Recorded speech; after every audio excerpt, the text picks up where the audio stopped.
Hello, I'm Luke Hatfield. I'm joined as ever by Lewis Cox. We're here for another season review video. We're in the best seats in the house. What day is it? I've lost track. Thursday? Thursday. The Shrewsbury Town media team have been very generous. Very accommodating, yeah. Drinks, the works. Exactly, yeah. Freedom of the meadow, so to speak. But yeah. Forwards, Lewis, that's what we're talking about today. Yeah. And we were putting our list together before filming. A lot of names again. A lot of names. And names that some fans may not remember as well. There's a fair few players who've been about for a couple of games and then disappeared. It's been one of those seasons, hasn't it? It has. It was one of those seasons. Let's start with the out-and-out strikers, shall we? Yes. Your Leon Clarks of the world. The number 9s, the centre forwards. Yeah. Leon Clark is one. Leon Clark's one. Yeah. Raquel Pike. Raquel Pike is another. Daniel Udo, obviously. Yeah, Daniel Udo, new deal for him. Curtis Mayne is another. And Jason Cummings was one once upon a time. Although he spent the start of the season on the right flank, I think. So I seem to remember cutting in on his left, which didn't sort of work really.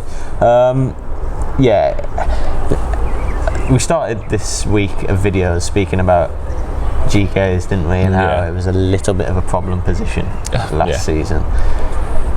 Would it be unreasonable to say centre forward was a problem position? Certainly in terms of goal output. I'd agree with you there. Unfortunately, none of them scored enough, clearly.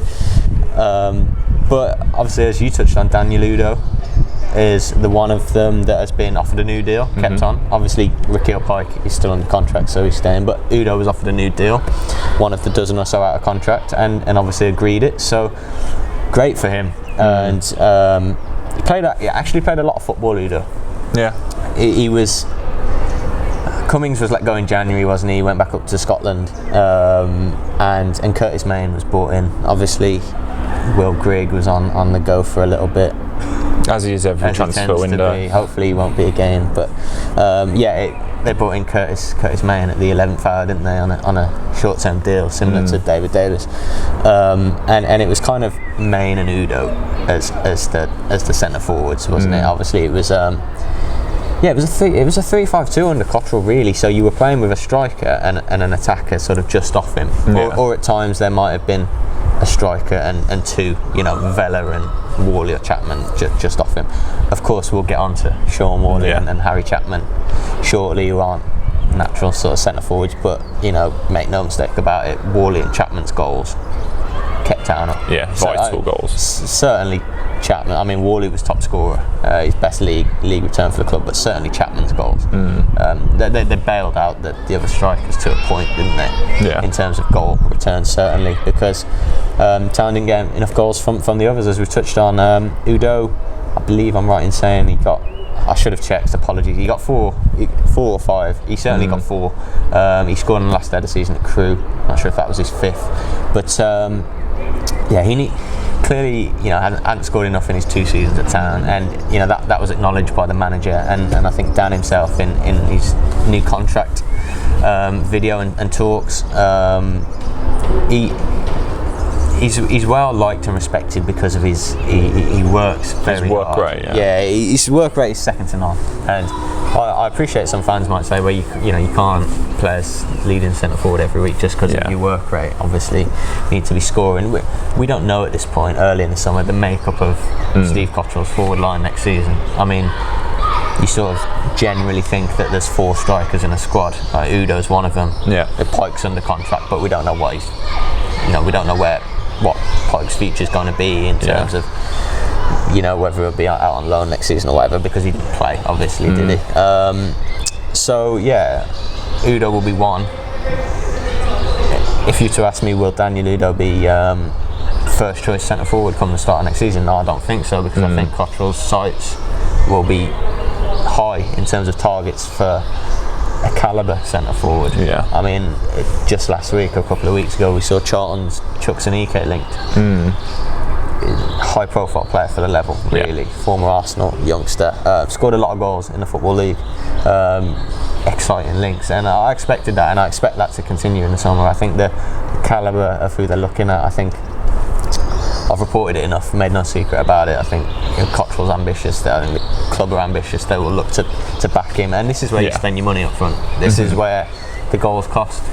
The goal scorers cost the most, and so they need to get someone in who can put the ball in the net at this level, because they haven't had it, have they? Udo did well in games, and he would show on the odd game his potential, how he can play, but it wouldn't be done enough on a consistently enough level. But Steve Cottrell saw enough to warrant offering giving him a new deal. I think, with the greatest respect to Dan Udo, I've got a lot of time for. It's low risk, I would say, keeping him on, and the manager's seen enough in terms of his.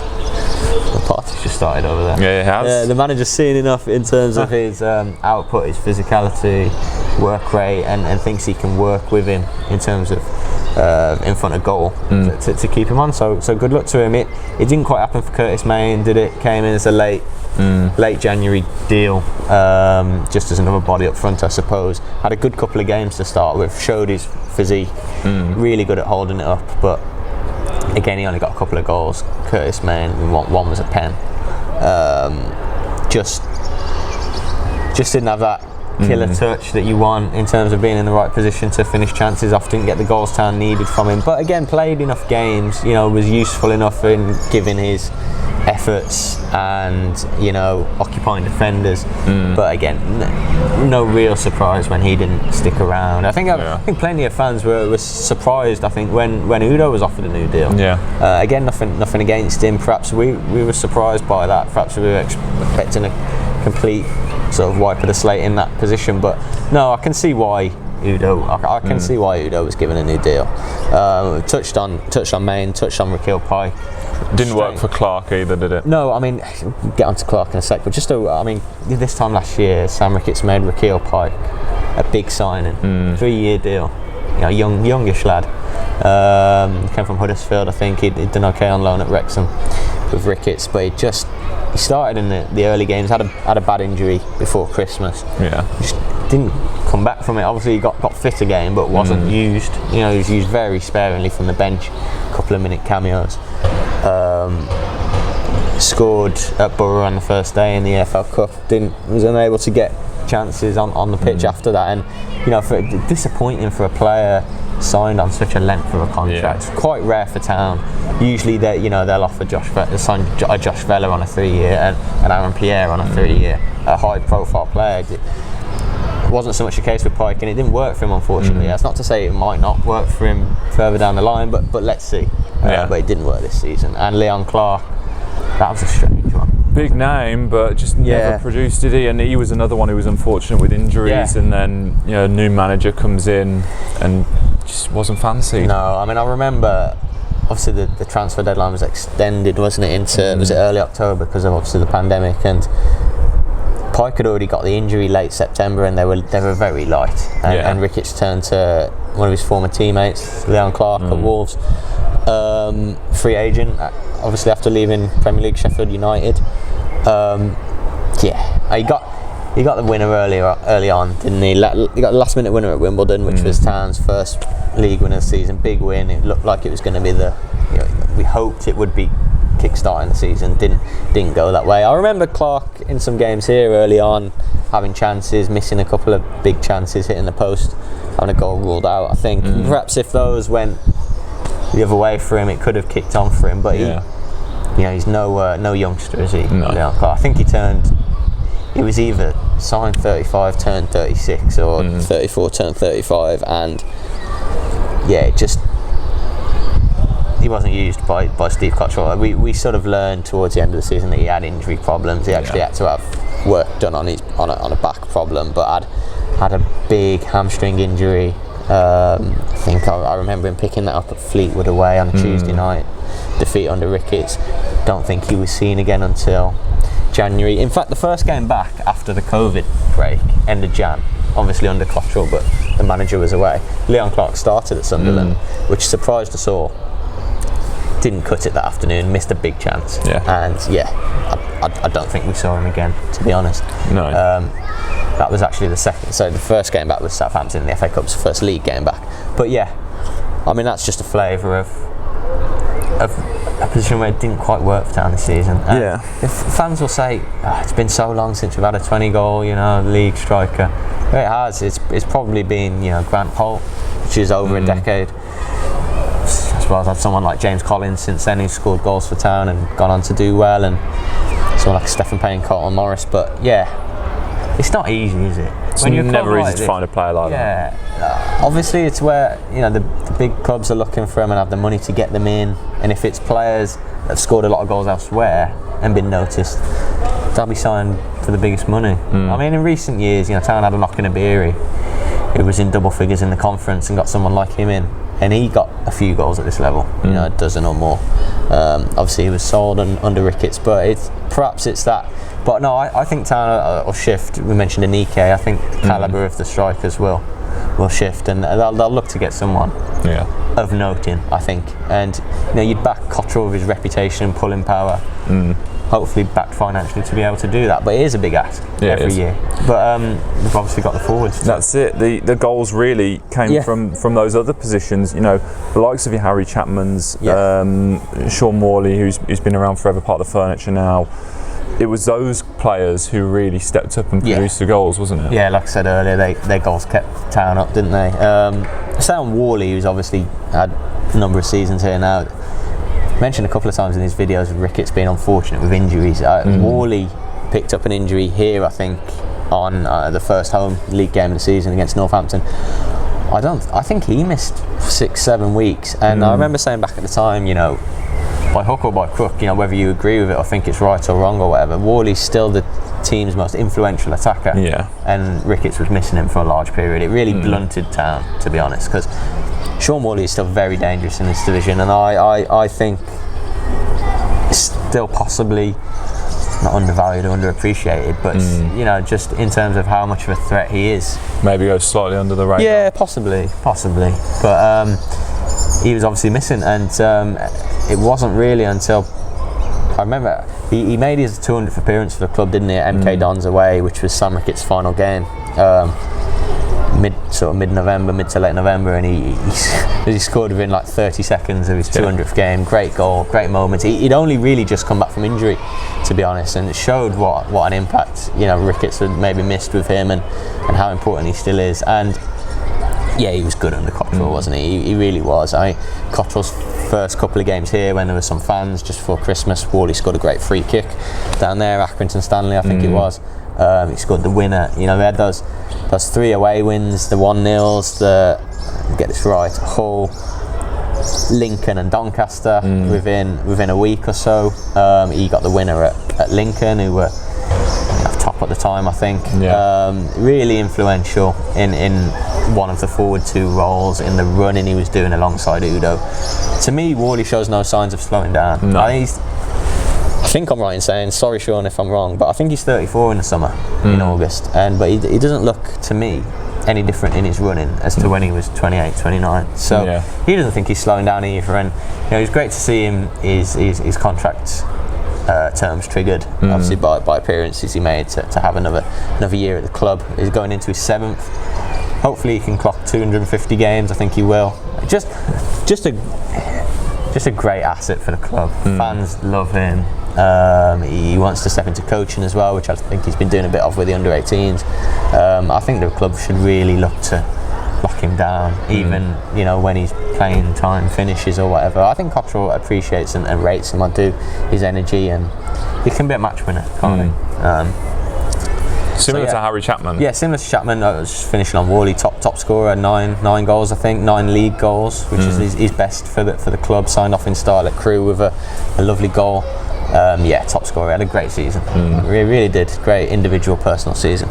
As for Harry Chapman, what a talent! Brilliant signing, wasn't it? What a player! Yeah. There was a spell whenever Shrewsbury Town scored, it seemed to be an absolute whirlwind. It seemed to be coming off of Harry Chapman's boots. Yeah, only scored I mean, if he wasn't scoring from 25 yards, it was like an absolute rasper from 12 yards or something. What a talent! I mean, I don't think he'll be here next season. I think that's a pretty safe statement to make. And if that's the case, it's just a crying shame that no Town fans ever saw him play. Yeah. It's an interesting quirk, isn't it, that, you know, the likes of a Chapman, they haven't seen an Ogbeta yet, you know, real stars. I mean, Chapman's young as well, we have to remember. He could go on and have a brilliant career. In terms of ability, he's got Premier League ability, Premier League quality, unquestionably. Obviously, we know what's gone on with Blackburn. He's very rarely, if ever, started Championship football for them. You know, Tony Mowbray said one or two things about him. Don't think so much of that here. You know, there were certainly no negatives. There was the one time, wasn't there, he came off as a sub and he was frustrated with how things would go in, and that blew up a little bit. But that aside, he was good as gold, I think, and his goals were worth so many. He was scoring in 1-0 wins, 2-1 wins, draws. God, he inspired wins here. I think his debut. It wasn't his debut, but it was only his second or third game. There's a win against Peterborough, and he got both goals. I mean, Peterborough went up automatically. You know, he ran them ragged and scored 2 worldies. But massive goals at Burton to win, at Swindon to win. That was huge. Another cracker. Came off the bench as a first half sub because of an injury and scored a worldie against Wimbledon here. That was a 1-1 that Town nearly won. Just his goals were worth so much. But his ability all round. I mean, he's dribbling. You know, you could tell on his debut at Southampton in the FA Cup. You could tell straight away he looked a player against the calibre of, you know, awkward time for him as well. Came in, had about a day's training with the manager before he went ill. The squad dispersed. You know, he was stuck in. I don't know if he's stuck in Shropshire with nowhere to go. I don't know if he travelled back home, but yeah, really awkward for him. I'm sure it was really difficult away from his family and partner. But yeah, what a player, and interesting position with him. Really, in terms of him, he's out of contract at Blackburn, but they have offered him something, I gather. But I also, as I'm led to believe, he'll be moving on from Ewood Park. So, would Shrewsbury like to have him here? Yeah, I'm sure they would. Yeah, but I mean, the calibre of clubs I've heard that are monitoring him, that are interested in him, are serious Championship clubs. You know, which doesn't surprise me with his ability. Whether he drops into League One, I mean, the queue of League One clubs that will be, you know, knocking on the door. He won't be short of offers, will he? No, and again, then does he, you know, if Shrewsbury are one of those offers, does he think about the time he had here and how much he appreciated Cottrell? Yeah, possibly. But, you know, he will be offered far more money elsewhere in the division. But, you know, Harry Chapman won't be guided by money.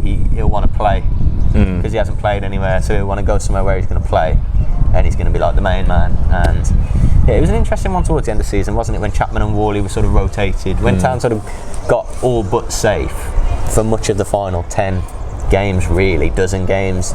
They were mixing it around. It'd be Worley and Udo, Chapman and Mayne. We perhaps didn't see him in as many games as we thought we would, but you know, he's still got 7 goals, I think. Yeah, and like we say, all of them worldies. He could have had a goal of the season category to himself. Ironically, Brad Walker won goal of the season, but any of Chapman's goals could have. Great player. Crying shame that fans probably won't see him play for Town, but appreciate him, and they'll always be welcomed warmly back if ever he comes back here, and I think he'll go on to do some good things. I'm sure he will. Great player. A couple of us to touch on, of course, Charlotte Tracy, Ryan Barnett both played forward. Mark Pugh as well, and a couple of youngsters to look out for in the future as well. Charlie Caton and Tom Bloxham. Bloxham, of course, I think he impressed when he came in. Yeah, you saw him play, didn't you? End of the season, I mean, a unique player because of his physical traits. For his age as well, he can still get bigger. 6'4", 6'5", obviously 17-year-old striker through the academy. I think he's from sort of Leicester way originally, rather than Shropshire. But what potential! I mean, he's it wasn't just like big target lad up front who's going to win the headers. He actually showed good feet. Actually showed he could play out on the right. Showed he could get a chance in on goal. He was denied by a save, I remember, in one of his games, but really put it around and impressed. I think only 17 as well, only a first year scholar, not even into his final year as a scholar. I think we'll see him in the friendlies. Looks like to be a real asset. I think he'll get a pro deal swiftly, like his friend and fellow academy forward Charlie Caton, who is another one. I mean, he's been on the bench for a long time, been in and around first team training. I gather he had a pretty bad injury that delayed his progression, but they really think highly of Caton. Remember towards the end of the season in one of the games, just trying to think of which team it was now, he came on and had the header that was destined for the bottom corner, like on his league debut, just after coming on for a late equaliser. It was Lincoln, I think, possibly, and it was somehow saved. Yeah. But just showed in those glimpses his movement, certainly movement, certainly knowing where to be, sort of centre forward prowess, knowing how to sniff a chance out and work hard, his little touches. Yeah, really impressed as well. Look forward to seeing him in friendlies too. Yeah, I think we will. Perhaps one or two of them need a loan. Men's football, it wouldn't surprise, would it? Certainly at least one of them. So yeah, good to have some promising lads coming through, because I mean, you mentioned Ryan Barnett there. Ryan Barnett, Ryan Sears, academy lads both let go, obviously, as in the released quota, which is it's unfortunate, isn't it? You always want to have the lads that have come through come on and make it, and it's been a good few years now since Ryan Woods, since Connor Goldson, Scottish Premiership champion Goldson. So they need to have some come through and make it and become a first team regular, because that's what this club needs to have, or a club like this club needs to have. So fingers crossed these two are going to be the ones, or maybe Jaden Bevan in the future. Yeah, we'll see. Right, that covers the forwards for this season. Last one tomorrow, where we're talking management. Not much happened there. No.